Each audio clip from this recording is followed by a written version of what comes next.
다 같이 묵도하심으로 주일 예배를 드리겠습니다.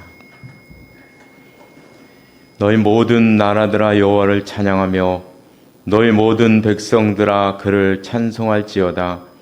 우리에게 향하신 여호와의 인자하심이 크시고 여호와의 진실하심이 영원함이로다. 아멘.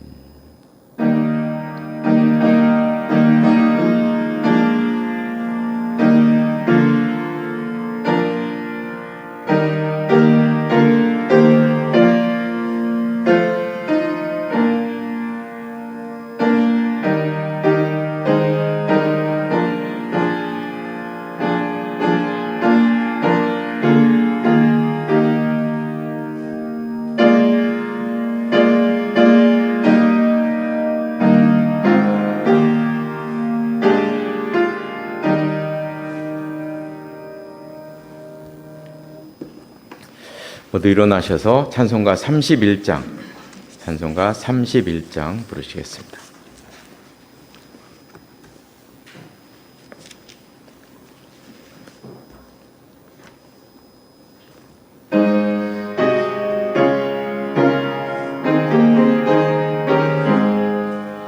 찬양하라 복되신 구세 주 예수 백성들아 사랑을 전하세 경배하라 하늘의 천군과 천사 주님 앞에 영광을 돌리세 목자같이 우리를 지키시고 종일 품에 늘 안아주시니 찬양하라 높으신 권세를 찬양 영원히 드리세 찬양하라 복되신 구세주 예수 우리 대신 죽임을 당했네 구주 예수 영원한 구원의 소망 경배하며 겸손히 절하세 찬양하라 우리 제 지신 예수 그의 사랑 한없이 크셔라 찬양하라 높으신 권세를 찬양 영원히 드리세 찬양하라 복되신 구세주 예수 천사들아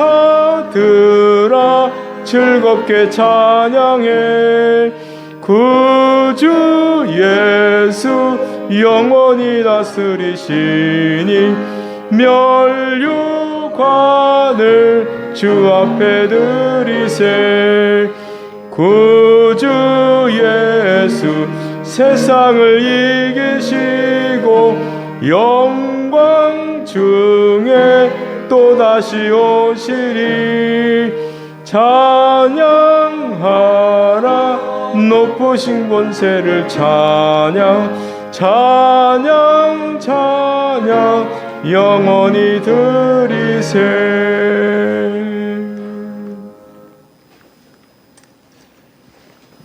교동문은 45번입니다. 교동문 45번 10편 103편 말씀입니다. 내 영혼아 여호와를 송축하라.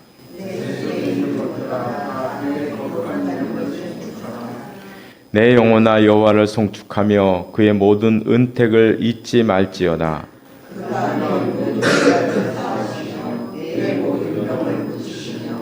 내 생명을 파멸해서 속량하시고 인자와 긍휼로 관을 씌우시며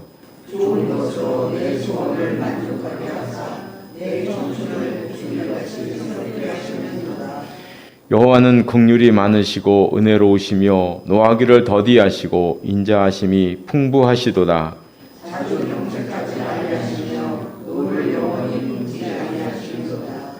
우리의 죄를 따라 우리를 처벌하지는 아니하시며 우리의 죄악을 따라 우리에게 그대로 갚지는 아니하셨으니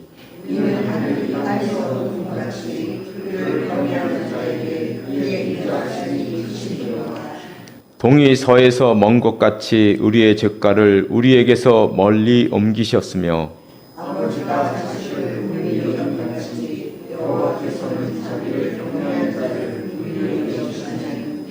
이는 그가 우리의 체질을 아시며 우리가 단지 먼지뿐임을 기억하심이로다.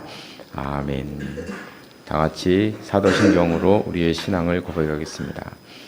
나는 전능하신 아버지 하나님 천지의 창조주를 믿습니다. 나는 그의 유일하신 아들 우리 주 예수 그리스도를 믿습니다.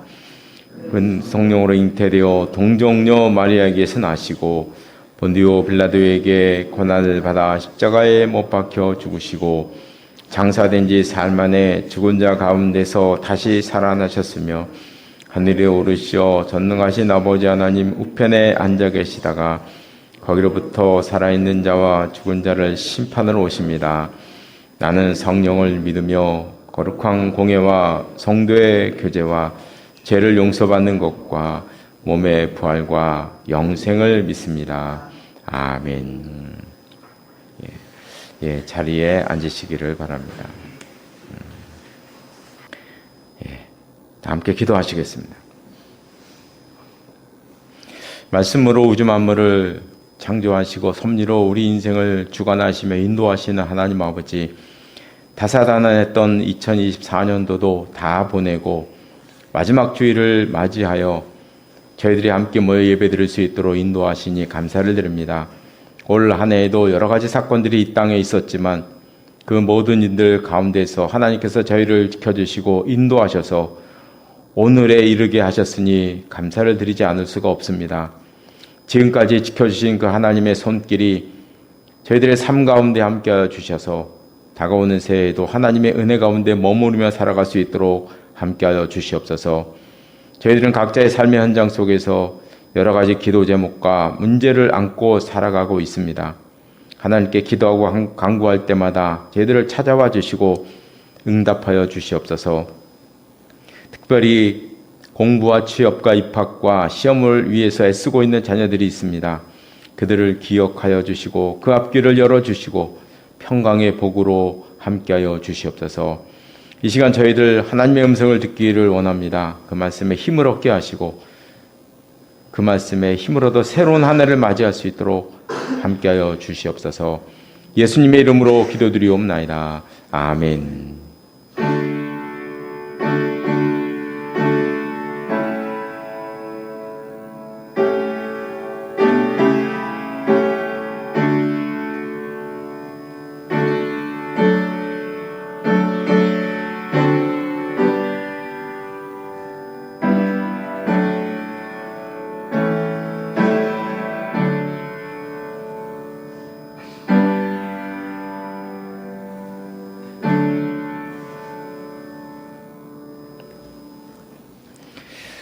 오늘 주시는 하나님의 말씀은 신약성경 로마서 1장 말씀입니다.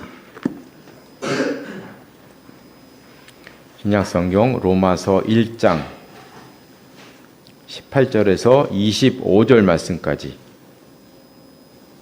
한 절씩 교독하시겠습니다. 제가 먼저 로마서 1장 18절 말씀을 읽겠습니다. 하나님의 진노가 불의로 진리를 막는 사람들의 모든 경건하지 않음과 불의에 대하여 하늘로부터 나타나나니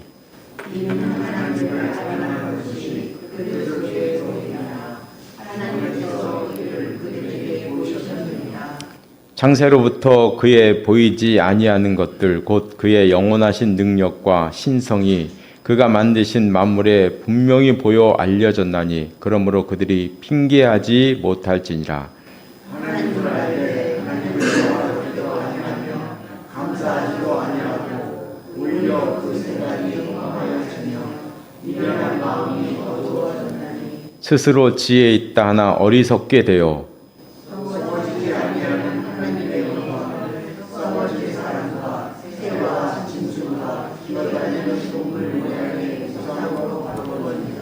그러므로 하나님께서 그들을 마음의 정욕대로 더러움에 내버려 두사 그들의 몸을 서로 욕되게 하게 하셨으니 이는 그들이 하나님의 진리를 거짓 것으로 받고 피조물을 조물주보다 더 경배하고 섬김이라. 주는 곧 영원히 찬송할 이시로다. 아멘. 이 말씀이 하나님의 은혜가 함께 하시기를 바랍니다. 찬송가 301장 찬송가 301장 부르시겠습니다.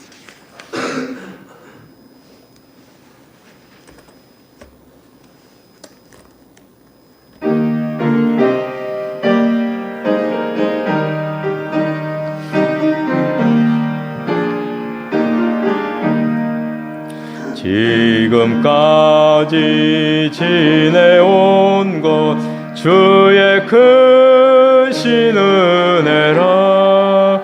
한이 없는 주의 사랑 어찌 이루 말하랴. 자네께나 주의 손이 항상 살펴주시고 모든 일을 주 안에서 형통하게 하시네. 몸도 마음도 연약하나 세임받아 살았네. 물 붓듯이 부시는 주의 은혜 족하다. 사랑 없는 거리에나 험한 산길에 맬 때 주의 손을 굳게 잡고 찬송하며 가리라. 주님 다시 배올 날이 날로 날로 다가와 무거운 짐 주께 맡겨 벗을 날도 멀잖네. 나를 위해 예비하신 고향 집에 돌아가 아버지의 품 안에서 영원토록 살리라. 아멘. 네, 오늘은 올해 성경 공부를 이제 마지막으로 하는 날이기도 합니다. 우리가 지난달에는 이제 하나님의 형상에 대한 이야기를 좀 하다가 신정론 얘기에 좀 시간이 많이 가는 바람에 하나님의 형상에 대한 이야기를 하다가 말하는데요. 하나님께서는 우리 인간을 하나님의 형상대로 만드셨다고 이제 말씀을 하셨는데, 그럼 그 하나님의 형상이 무엇인가에 대한 이야기는 뭐 지금까지도 설왕설래하는 그 이야기예요. 정확히 하나님의 형상이 뭐다 이 말하기가 참 어렵습니다. 어렵고 학자마다 좀 다르게 얘기하고, 아마 역사 끝까지 하나님의 형상이 뭔지는 이렇게 뭐 딱 잘라서 말하기 어렵지 않겠나 그런 생각이 듭니다. 그 카톨릭과 우리와 이제 성경 해석에서 몇 군데 중요한 차이가 있습니다. 중요한 차이가 있는데요. 그 중에 하나가 이 하나님의 형상론이에요.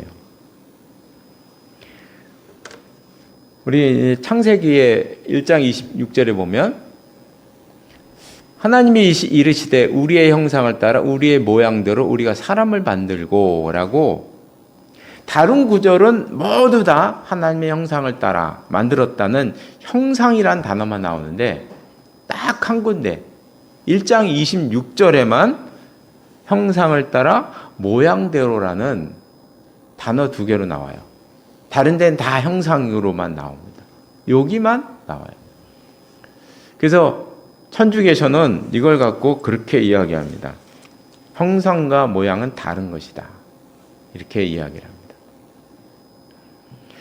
우리 개신교는 이거는 같은 뜻이다. 같은 뜻을 강조하기 위해서 두 번 똑같은 단어를 쓰지 않고 다른 단어를 쓸 뿐이다. 형상과 모양은 똑같은 것이다. 저게 다른 게 아니다. 이게 이제 우리 개신교의 입장이에요. 여기서 차이가 납니다. 그러면 사실 우리가 성경 해석적으로 보면 모양과 형상이 이게 같은 거죠. 제가 개신교 목사를 하는 게 아니라 이게 나눠서 뭔 일이 있겠습니까? 그렇죠? 이거는 강조하기 위해서 딱 요 한 단어, 요 절만 나와요. 여기만. 다른 데는 다 형상만 나와요. 그러니까 다른 말씀들을 다 유추해 보면 나누면 안 되는 거죠. 하나님 형상은 형상인 거지. 형상 따로 모양 따로. 그럼 왜 그들은 형상과 모양을 다르게 보느냐? 그거는 주보 끝에 보면 4번과 5번을 이야기하기 위해서 다르게 보는 거예요. 이건 조금 이따 연결해서 이제 말씀을 드리겠습니다. 하여간 이 하나님의 형상이 무엇인가에 대해서는 지금까지는 많이들 그렇게 생각했어요. 형상과 모양이 다르든 같든 간에 이것은 의로움, 하나님의 의로움, 아니면 하나님의 거룩하심, 아니면 인간이 사람과 다른 점, 동물과 다른 점, 다른 동물과 비교해서 탁월한 점, 요런 점, 이성, 영, 요런 것들, 하나님의 성품. 그래서 하나님의 형상을 보통 그렇게들 많이 얘기해 왔어요. 의다, 거룩함이다, 하나님의 성품이다. 이렇게 많이 이야기를 했는데 요즘 들어서는 새로운 개념이 등장을 했습니다. 이게 뭐냐면 하나님의 형상은 이렇게 의다, 거룩함이다, 이성이다 이렇게 인간이 가지고 있는 능력을 말하는 게 아니고 이것은 하나님과 인간 사이의 관계를 말하는 것이다. 유일하게 인간만 하나님과 영적인 교제를 나누잖아요. 인간만이 할 수 있는 그 하나님과의 영적 교제, 그것이 하나님의 형상이다. 하나님과의 인간과의 그 교제의 관계가 하나님의 형상인 거지, 인간에 있는 이성이니 성품이니 이런 게 아니라는 거죠. 이런 것도 중요한 개념이지만 근본적으로는 그게 아니다. 관계다. 이렇게 요즘 많이들 이야기를 하고 있습니다. 그건 이제 좀 이따 종합적으로 또 한번 말씀을 드릴 건데요.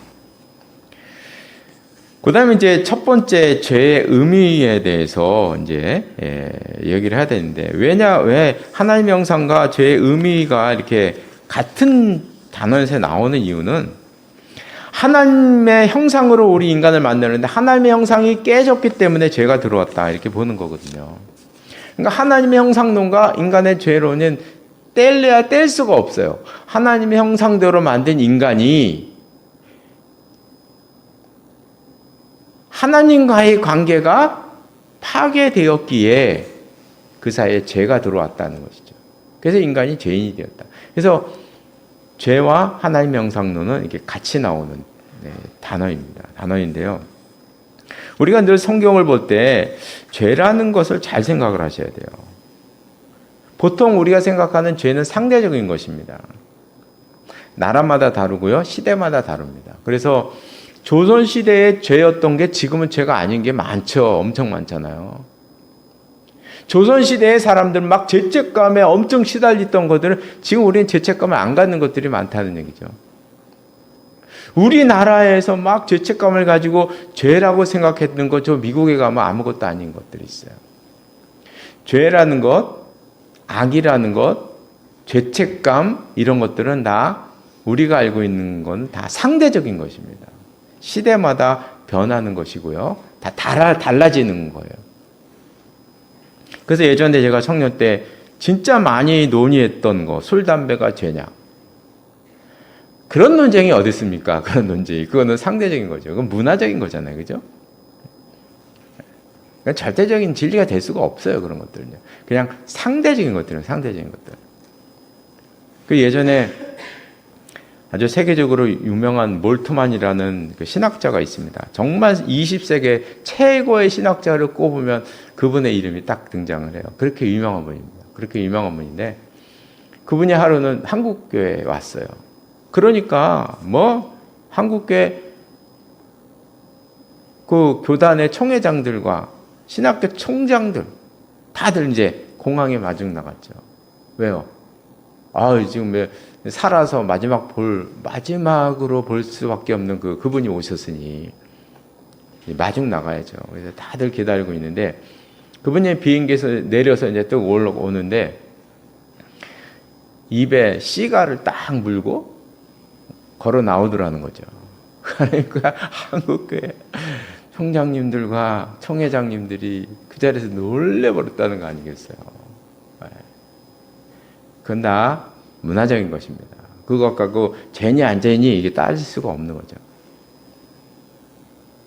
성경에서 말하는 죄, 여기에서 말하는 죄라는 것은 그렇게 상대적으로 말하는 시대마다 변하는 그런 죄를 말하는 게 아니라 윤리적인 죄를 말하는 게 아니라 여기서 말하는 죄는 그 윤리적인 죄 이전의 죄를 말하는 것입니다. 인간이 가지고 있는 죄성, 죄로 달려가는 성격, 성향 이런 걸 말하는 것이지 이렇게 윤리적인 것을 말하는 것이 절대로 아니라는 거죠. 그래서 성경에서 말하는 죄가 무엇인가 딱 집어서 얘기하면 세 가지로 얘기를 하고 있어요. 그게 불순종과 불신앙과 교만입니다. 이런 것들은 윤리적으로 봤을 땐 이거 죄가 아니죠. 그죠? 불순종, 불신앙이 윤리적인 죄인가요? 네, 윤리적인 죄가 아니죠. 근데 성경에서 말하는 죄를 말했을 땐 이 세 가지가 늘 따라다닌다는 거예요. 그래서 성경에 보면 불순종은 로마서 5장 19절에 보면 한 사람이 순종하지 아니함으로 많은 사람이 죄 있는 것 같지. 불신앙은 선악을 알게 하는 나무의 열매는 먹지 말라. 먹는 날에는 반드시 죽으리라 하나님께서 경고를 하셨음에도 불구하고 이 말을 믿지 못하고 결국 이 말씀을 믿지를 못한 거죠. 의심한 거죠. 그래서 선악과를 먹은 거 아니겠어요?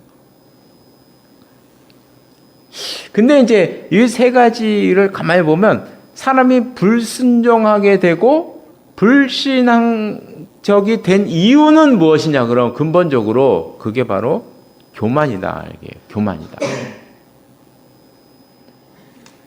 하나님을 알 때 오늘 읽었던 성경 본문입니다. 하나님을 알 때 하나님이 영화롭게도 아니하며 감사하지도 아니하고 오히려 그 생각이 허망해졌다.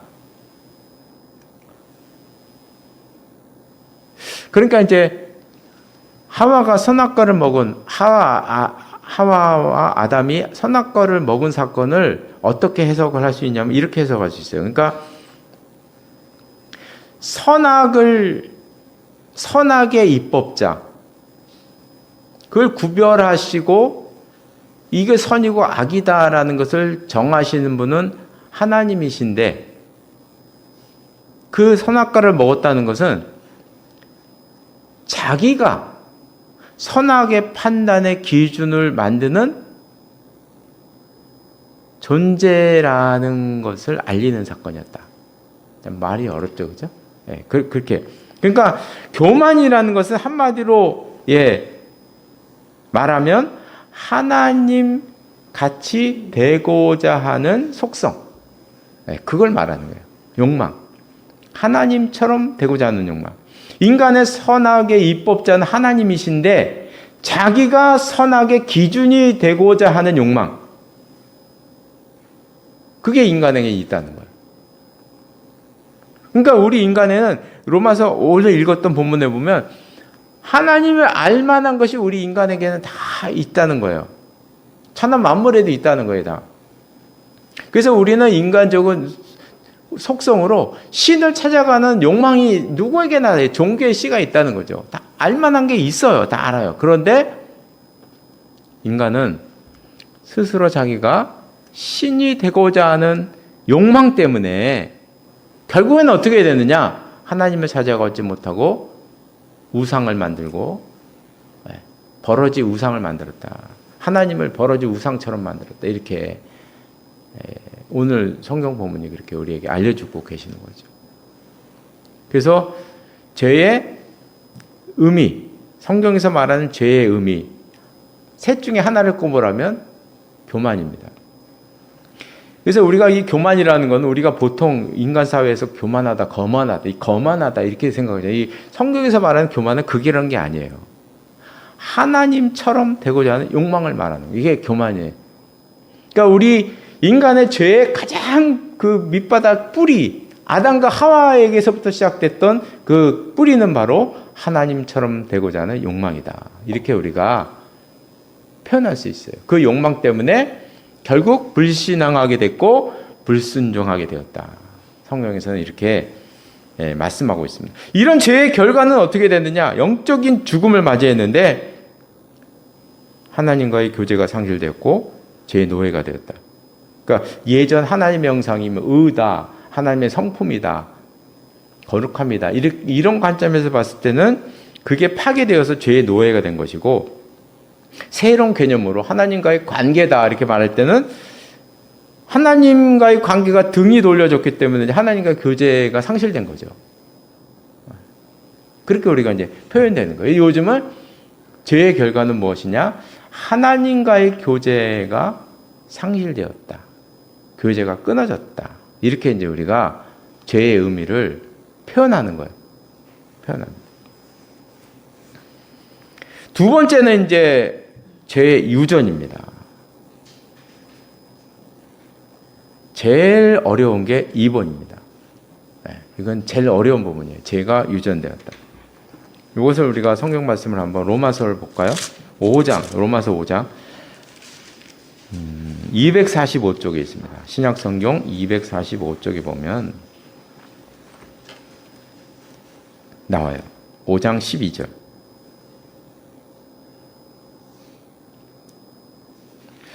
5장 12절에 보면 그러므로 한 사람이로 말미암아 죄가 세상에 들어오고 죄로 말미암아 사망에 들어왔나니 이와 같이 모든 사람이 죄를 지었으므로 사망이 모든 사람에게 이르렀느니라. 한 사람으로 말미암아 죄가 들어왔어요. 근데 이와 같이 모든 사람이 죄를 지었어요. 아담의 죄가 우리 후손들에게 이렇게 전해졌다는 거죠. 전해졌다는 거. 17절 말씀을 보시면 한 사람의 범죄로 말미암아 사망이 그 한 사람을 통하여 왕노릇하였은즉 더욱 은혜와 의의 선물을 넘치게 받는 자들은 한 분 예수 그리스도를 통하여 생명 안에서 왕노릇하리로다. 한 사람 아담을 통해서 죄가 세상에 들어와서 모든 사람이 죄인이 된 것처럼 예수 그리스도 한 사람의 은혜로 말미암아 모든 사람이 하나님의 자녀로 다시 회복될 수 있게 되었다 하는 내용이에요. 그래서 이것을 가리켜서 교리적인 용어로 죄의 유전이다. 죄가 후손에게 유전되었다. 이렇게 말을 하는 거예요. 근데 여기에는 아주 중대한 문제가 있어요. 나와 아담이 무슨 상관이 있어요? 왜 아담의 죄가 나한테 와? 이게 하나님의 정의인가? 하나님의 은가? 그렇죠? 왜 남의 죄 때문에 내가 죄인이 돼요? 하나님의 의로움, 우리가 항상 무언가를 이렇게 판단할 때는요, 하나님의 정의의 관점과 하나님의 사랑의 관점에서 그것을 분별해야 돼요. 예수 십자가 사랑과 십자가 의로 이렇게 판단의 기준을 삼아서 판단을 해야 돼요. 우리가 모르는 부분에 있어서는 성경에서 안 나온 것들은 그렇게 판단을 해야 되거든요. 접근해야 돼요. 그러면 아담의 죄가 우리에게 전가된 것이 하나님의 정의에 맞는 얘기냐는 거예요. 위배되죠. 왜냐하면 성경에도 분명히 나왔어요. 다른 사람의 죄가 나한테 전가될 수는 없어요. 죄는 한 사람에게 해당되는 거예요. 나의 죄는 나에게서 끝나는 거지 내가 죄를 많이 졌다고 내 죄가 뭐 우리 아들들에게 가는 게 아니란 말이죠. 이게 죄의 정가 사상은 복음이 아닙니다. 성경 사상이 아니에요. 근데 죄의 유전은 아담의 죄가 어떻게 후존의 정가가 돼요? 이거는 명백히 위배되는 사항이라는 거죠. 그래서 우리가 오늘 성경, 읽었던 성경 말씀을 가만히 보면 한 사람으로 말미암아 죄가 세상에 들어왔어요.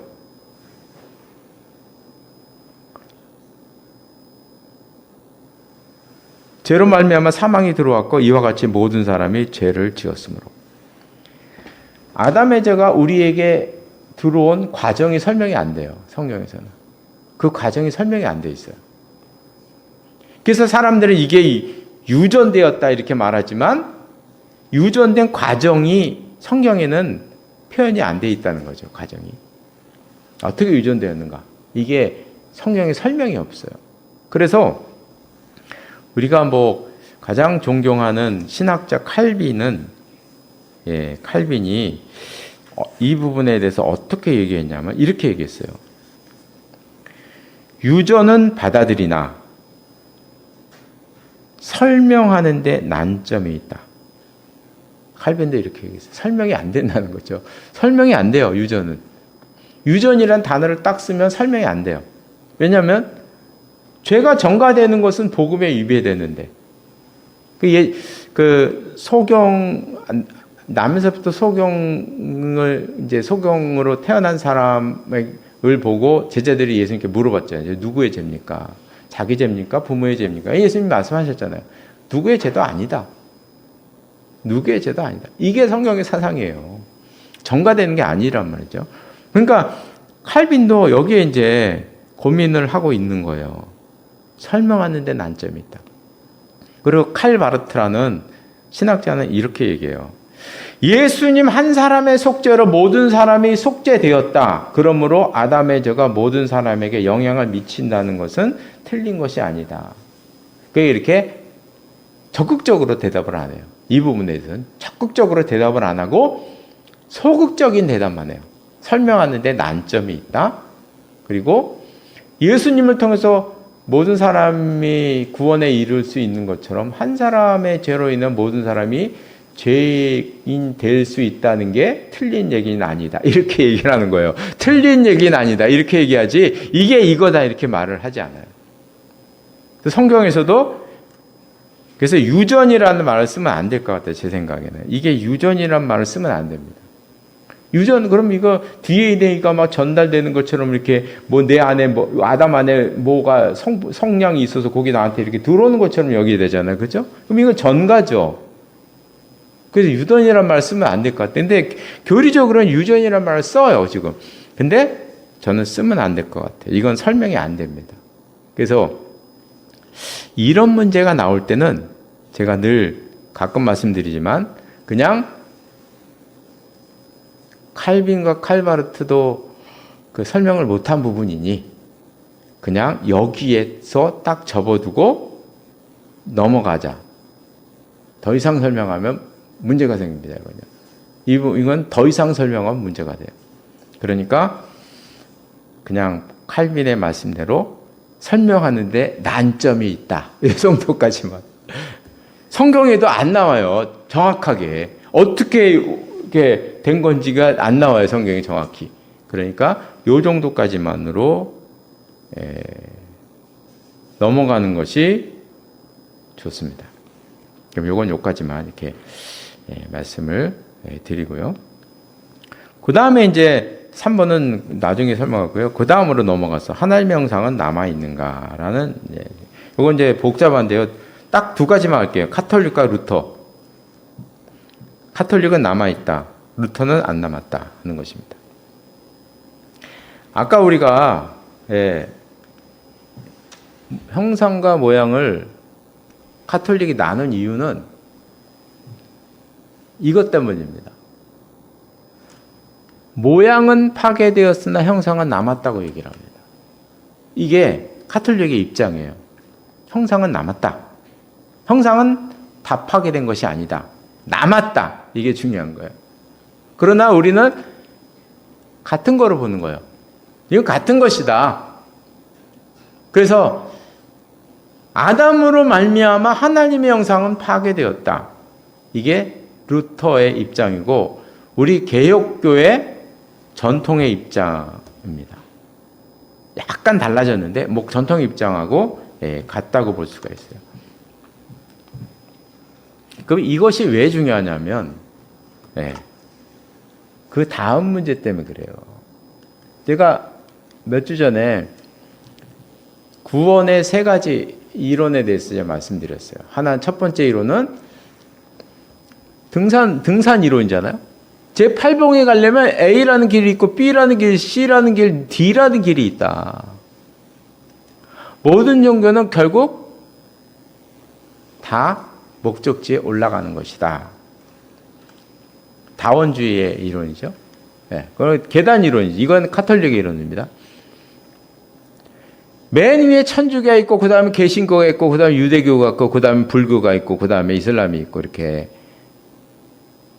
차별은 있지만 결국에는 다 올라가는 것이다. 이게 천주교의 입장입니다. 천주교의 입장은 첫 번째와 두 번째예요. 개신교의 입장은 아니다. 간격 이론이죠. 하나님과 인간 사이에는 이렇게 큰 간격이 있다. 건너갈 수가 없다. 이게 이제 그러면 이제 하나님의 형상론과 구원론을 이렇게 연결시키면 이렇게 되는 거예요. 왜냐하면 이게 모양과 형상을 분리시켜서 카톨릭이 이야기하는 이유는 이거를 말하기 위해서 그런 거예요. 이걸 말하기 위해서. 하나님의 모양은 사라졌으나 하나님의 형상은 남았기 때문에 남은 하나님의 형상으로 인간은 하나님을 찾아갈 수 있다는 거예요. 그래서 다른 종교도 다 구원에 이른다, 결국에는. 이렇게 말을 하는 거예요. 그래서 그들은 불교와도 교리적인 교류를 하고 다른 종교와도 교리적인 교류를 잘 하잖아요. 그죠? 그 이유는 하나님의 형상과 모양 이 두 단어를 나눴기 때문에 나오는 현상이에요. 그들이 왜 일부러 그렇게 나눴느냐? 이걸 말하기 위해서 그런 거예요. 이걸 말하기 위해서. 결국엔 나 구원에 이른다. 왜냐하면 하나님의 형상이 남았기 때문에. 이렇게 이야기를 하는 거죠. 그런데 우리 개신교는 용납을 할 수가 없는 거예요. 그거는. 왜요? 모양과 다 형상과 모양을 나눌 수는 없는 거거든요. 우리가 우리 개신교는 성경이 중요하잖아요. 카톨릭은 성경을 해석하는 권위가 더 위에요. 해석하는 권위가 위에요. 그러니까 교황이 모양과 형상은 다르다 그러면 다르는 거예요, 그들은. 그러나 우리는 성경이 위에요. 해석하는 권위보다. 신학자들이 아무리 연구를 해도 모양과 형상은 같은 거지. 어떻게 다를 수가 있어요? 그런 거죠. 이런 차이가 나오는 거예요. 그러니까 카톨릭은 이걸 말하기 위해서 형상과 모양을 다른 개념으로 분리해서 이야기를 하고 있다. 그래서 하나님의 형상론이 어렵기도 하고 구원에는 대단히 중요한 문제입니다. 이것 때문에. 자, 그럼 이건 지금까지 얘기고 새로운 개념에서는 어떻게 되느냐. 이게 이제 중요한 거죠. 새로운 개념에서 어떻게 되느냐. 우리가 하나님의 형상과 모양에 대한 이제 새로운 개념을 말씀을 드렸었죠. 새로운 개념은 이제는 뭐 의다, 의가 뭐냐, 뭐 이성, 뭐 하나님의 성품, 뭐 이렇게 말하는 게 아니라 이제 하나님과의 관계다 이렇게 이제 말씀을 하고 있는 거예요. 그러면 하나님의 형상이라는 건 하나님과의 특별한 관계고. 그래서 하나님과의 교제, 인간은 하나님과의 교제를 하면서 살게 돼 있다. 이게 이제 하나님의 형상이기 때문에 파괴되고 뭐고 이런 게 없는 거예요.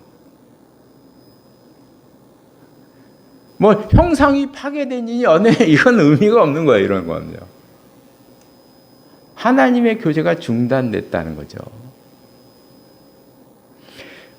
그러니까 하나님의 형상이라는 게 우리 몸 안에 무슨 뭐 의가 따로 있고 이성이 따로 있고 뭐 성품이 따로 있어서 하나님의 형상이 내 몸의 일부인 것처럼 뭐 이렇게 생각했지만 사실 그런 게 아니라는 거. 하나님의 형상이라는 거는, 하나님의 형상이라는 건 하나님과의 관계이기 때문에 내 몸속에 있는 일부가 뭐 깨져서 없어지고 뭐 이런 종류의 것이 아니라는 거죠.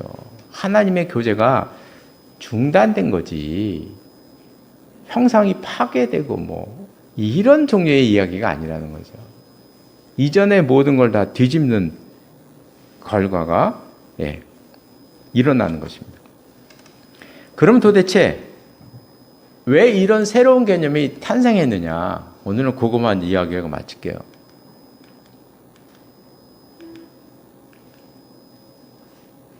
제가 안 썼나? 여기까지 내가 안 했네요. 말로 설명을 드릴게요. 헬라적 사고와 히브리적 사고. 전 세계의 그 사상의 흐름은 이 둘로 나뉘어요. 하나는 그 헬라적 사고, 또 하나는 히브리적 사고가 있어요. 헬라적 사고는 어떻게 하냐면 항상 여기 정의 내리기를 좋아합니다. 그래서 고린도전서 13장에 보면 사랑에 대해서 이렇게 얘기를 해요. 다 너무 잘 아시니까 이건 말로 설명해도 됩니다. 어떻게 얘기했냐면 사랑은 오래 참고, 사랑은 온유하며, 사랑은 자랑하지 아니하며, 이렇게 얘기해요. 사랑은 뭐냐? 정의를 내려요. 사랑은 온유한 것이다. 사랑은 오래 참는 것이다. 사랑 1, 온유. 2, 오래 참음. 3, 자랑하지 않음. 4, 교만하지 않음. 5, 시기하지 않음. 이렇게 사랑을 정의를 내리는 거예요. 나열을 해요. 이렇게 쭉. 그러면 성경 공부할 때 어떻게 해야 되겠어요? 온유가 뭐냐? 단어 연구를 해야죠. 그죠? 오래 참음이 뭐냐? 단어 연구를 해야 되겠죠. 이렇게, 이게 헬라적인 방법이에요. 근데 히브리적 사고는 어떻게 하냐면 누가복음 15장에 보면 똑같은 사랑에 대한 얘기를 해요. 그게 탕자의 아버지의 얘기입니다. 아들이 둘째 아들이 자기 몫을 받아다가 먼 데 가서 하루방탕하게 모든 걸 다 쓰고 탕진하고 돌아왔잖아요. 그죠? 그때 아버지의 모습. 아버지가 어떻게 했냐면 아들이 지금 그냥 거짓골로 하면서 이렇게 오고 있어요. 그러니까 아버지가 이렇게 봅니다.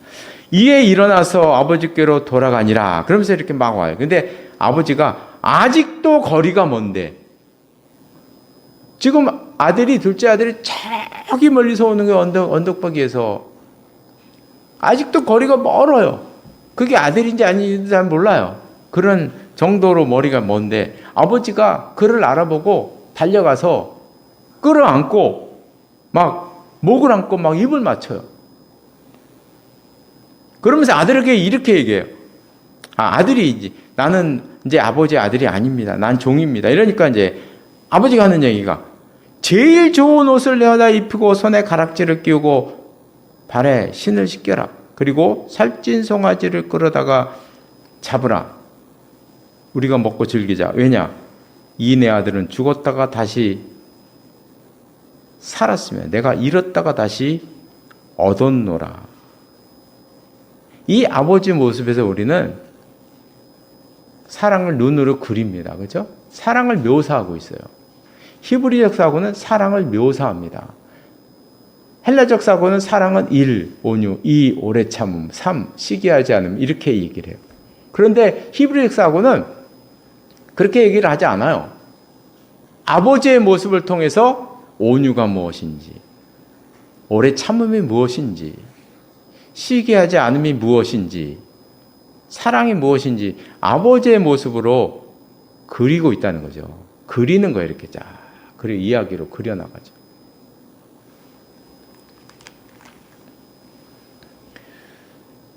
성경은 히브리적 사고로 기록된 것입니다. 근데 우리가 이게 성경 공부할 때 이게 여태까지 잊어버린, 역사적인 쪽에서 잊어버린 걸 새롭게 등장시키는 게, 성경은 히브리적 사고로 기록된 거잖아요. 그죠? 그러니까 성경 공부할 때 어떻게 공부를 해야 될까요? 히브리적 사고로 공부를 해야죠. 근데 지금까지는 성경은 히브리적 사고인데, 물론 고린도전서나 이렇게 서신에는 가끔 사도 바울이 요한복음 같은 데는 헬라 철학자들에게 쓴 편지가 있기 때문에 이 사랑을 정의 내리잖아요. 그죠? 고린도서 13장에서는. 그게 이제 헬라적 사고에 들어가 있다는 얘기예요. 일부는 그렇게 있어요. 그러나 대다수는 90% 이상의 기록은 다 히브리적 사고로 기록됐다는 거죠. 그러면 성경을 볼 때 히브리적 사고로 성경을 봐야죠. 근데 지금까지 우리는 히브리적 사고로 기록된, 이야기로 기록된 성경 말씀을 헬라적으로 공부해 왔어요. 문단 나누기 해왔고요. 단어 연구를 해왔고요. 교리 연구를 해왔고요. 성경에 없는 유전이란 단어를 만들어가지고 골치 아프게 만들고요. 그러니까 지금까지 뭐 죄의 의미다, 뭐 죄의 유전이다, 하나님 형상이 깨졌느냐, 안 깨졌느냐, 뭐 형상은 남았고 모양은 깨졌다, 이런 모든 것들은 다 헬라적 사고로 성경을 봤기 때문에 일어난 현상들이에요. 다 그렇게 해온 거예요, 성경을. 다 그냥 쪼갠 거예요. 다 이렇게 쪼개왔어요. 그러나 이제 근래에 들어서 히브리적 사고의 중요성이 대두되면서 성경도 히브리적으로 봐야 된다. 그래서 새로운 히브리적 관점으로 성경을 보니까 하나님의 형상이라는 게 예전처럼 뭐 의다, 거룩함이다, 성품이다 이렇게 볼 게 아니더라는 거죠. 하나님의 관계다. 교제의 관계다. 그래서 형상이 파괴되느냐? 아니, 관계가 단절된 거지 형상이 파괴되고 뭐고 이런 게 어디 있어요? 이런 거 없는 거예요, 그냥. 지금까지 사람들은 신학자가 만든 거예요, 헬라적 사고로. 헬라적 사고로 만든 것들을 이제는 우리가 그냥 2차로 물려내야 돼요. 그리고 새로운 사고로 성경을 보고 접근해야 된다. 하나님의 형상은 파괴된 것이 아닙니다. 그 성경적인 그 근거를 한번 보면요. 창세기 9장 6절에 보면 나옵니다. 요것만 보고 마치겠는데요.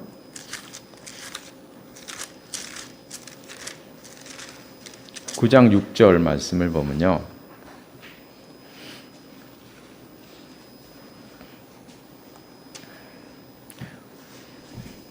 (9장 6절) 다 함께 읽겠습니다. 다른 사람의 피를 흘리면 그 사람의 피도 흘릴 것이니 이는 하나님이 자기 형상대로 사람을 지으셨음이니라.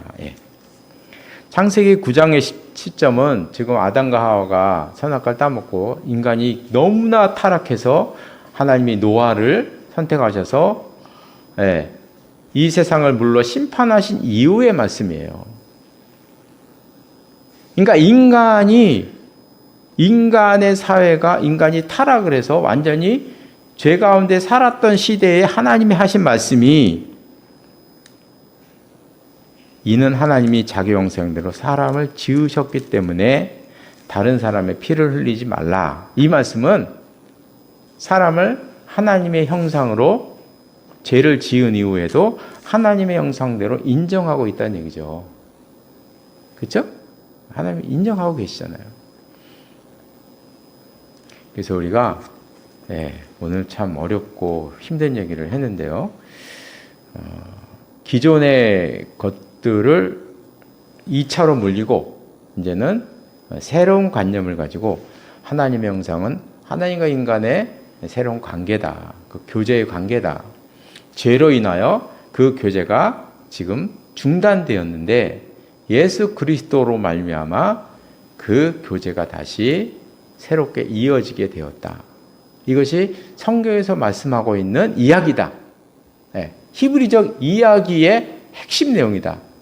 이것을 우리가 성도님들이 기억을 하셔서 그런 관계로 지금은 이제 목사님들 설교 말씀이 다 이 두 가지가 막 혼재돼 있어요.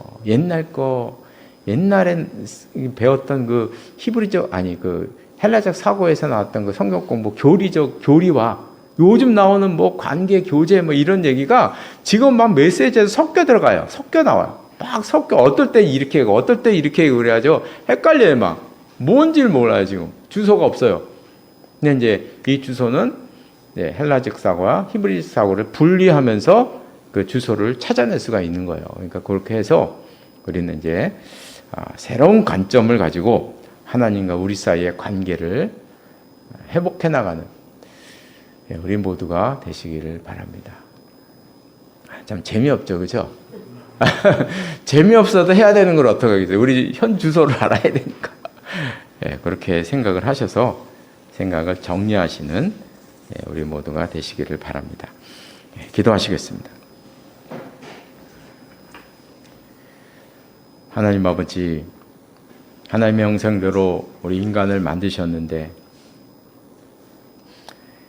인간의 교만으로 말미암아 하나님처럼 되고자 하는 그 얄팍한 욕망으로 말미암아 그 교제의 관계가 끊어지고 등 돌린 관계가 되었으나 예수 그리스도로 말미암아 다시 그 관계가 이어지게 되었고 하나님을 바로 볼 수 있는 그런 관계의 회복이 일어남을 저희들이 다시 한번 보았습니다. 기도합니다. 저희들에게 은혜를 베풀어 주셔서 저희들의 삶 속에서도 하나님과 우리 사이의 관계가 다시 회복된 것을 느끼며 살게 하시고 항상 그 관계 속에 살아가는 저희들의 삶이 될 수 있도록 인도하여 주시옵소서. 예수님의 이름으로 기도드리옵나이다. 아멘. 모두 일어나셔서 찬송가 545장 부르시겠습니다.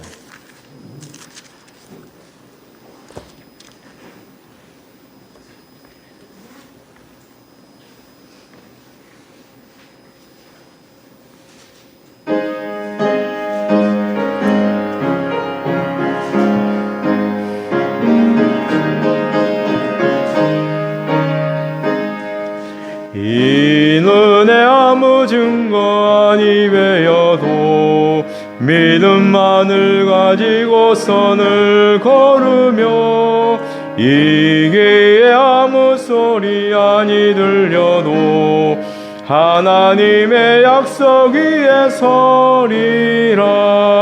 걸어가세 믿음 위에 서서 나가세 나가세 의심 버리고 걸어가세 믿음 위에 서서 눈과 귀에 아무 증거 없어도 이 눈이 보기에는 어떠하든지 이미 얻은 증거대로 늘 믿으며 이 맘에 의심 없이 살아갈 때에 우리 소원 주 안에서 이루리. 걸어가세 믿음 위에 서서 나가세 나가세 의심 버리고 걸어가세 믿음 위에 서서 눈과 귀에 아무 증거 없어도 주님의 거룩함을 두고 맹세한 주 하나님 아버지는 참 미쁘다. 그 귀한 모든 약속 믿는 자에게 능치 못할 무슨 일이 있을까. 걸어가세 믿음 위에 서서 나가세 나가세 의심 버리고 걸어가세 믿음 위에 서서 눈과 귀에 아무 증거 없어도. 기도하시겠습니다. 지금은 우리 주 예수 그리스도의 은혜와 하나님 아버지의 극진하신 사랑하심과 성령의 교제하심과 교통하심이 이 자리에 나와서 예배드린 귀한 하나님의 사람들과 가정과 기업 위에 항상 함께 하시기를 간절히 축원하옵나이다. 아멘.